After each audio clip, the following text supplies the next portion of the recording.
அவங்க சர்வீஸில் வந்துட்ட பிறகு அவங்க பண்ண பார்த்தீங்கன்னா சான்ஸே அது சான்ஸே இல்லை. அவங்களுக்கு பேர் ஆக்சுவல் பேர் கிரண் பேடி.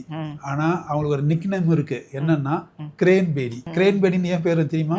தெரியாது. அவங்க ஆக்சுவலாக வந்துட்டு யூடி கேடரு, டெல்லியில் அவங்களுக்கு போஸ்டிங்கு. அப்போ டிசிபி டிராஃபிக்காக போட்டிருந்தாங்க.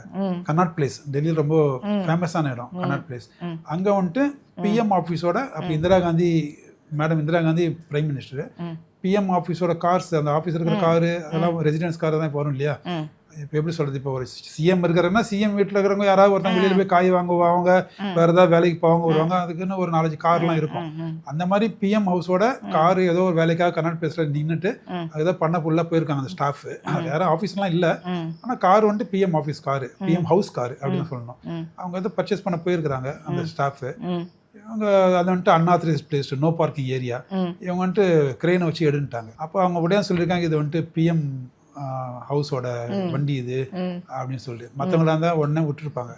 யாருதான் இருந்தாலும் ரூல் தான், ஜஸ்ட் லிஃப்ட் இட் அப்படின்னும். அதை பிஎம் ஹவுஸோட அந்த வண்டியை கிரெயினை வச்சு எடுத்துகிட்டு போயிட்டாங்க. நம்ம நம்பாட்டி போங்க. அதனால தான் அவங்களுக்கு பேர் கிரெயின் படி.